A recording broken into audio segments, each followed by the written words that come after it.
Well, happy Friday, and again, want to thank our sponsor, Grand Casino, for your Bring Me the News weather. We've got some record-breaking temperatures here over the coming days, and some that were set quite a while ago, too. Today's record, 73 degrees, that was set back in 1893.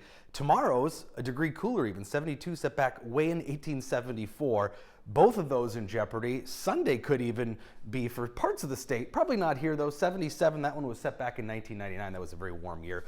Talking some tropical weather though. First, Eta has slowly been meandering around near the Yucatan Peninsula. It's now a tropical depression.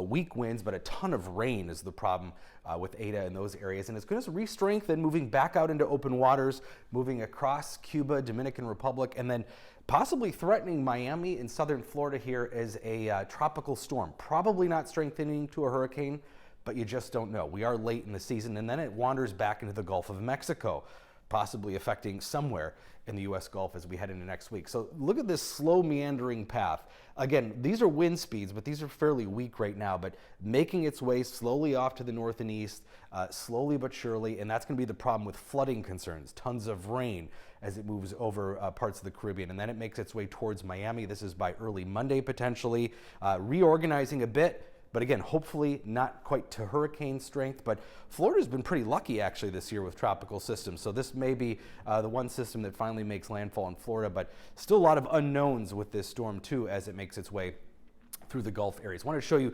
a variety of different models. We call these spaghetti plots because, well, it looks like you just threw a bunch of spaghetti noodles at the wall.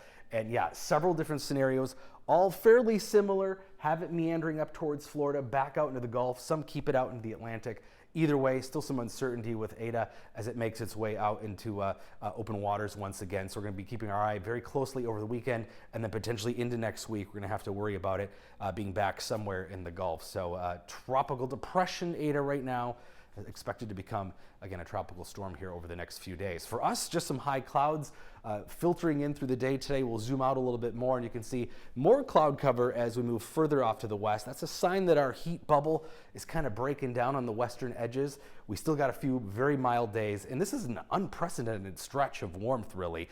Normally, this time of year, if we get a warm day, it's one day. It's windy, it's done, but we're going to see several days here when it's all said and done. So some high clouds later today. Tomorrow, mainly overcast, but those thin high clouds. So we'll still see the sun through that, and then a little bit brighter skies on Sunday, and then everything starts to change as we head into early next week. Monday is the day of transition back to reality. Nothing colder than we've already seen, but rain showers develop Monday along that front. Temperatures will drop through the day. So kind of a wet Monday with those temperatures really cooling off by the end of the day. And then as we head into Tuesday, more lingering rain showers, but on the backside, we're talking about some snow. And yes, we could be talking about some slushy accumulations. I don't think it looks like a big event at this point. We'll keep our eye on it. It looks like by the time most of that cold air arrives, a lot of the moisture is kind of fizzled out. But watch the frontal boundary here. Again, a few more warm days yet. We're talking about highs in the 70s today. This is probably a little conservative. The models have been underestimating our warmth by several degrees this week. It's just that time of year. It's hard for them to quite grasp it. So 70s today, probably low 70s tomorrow.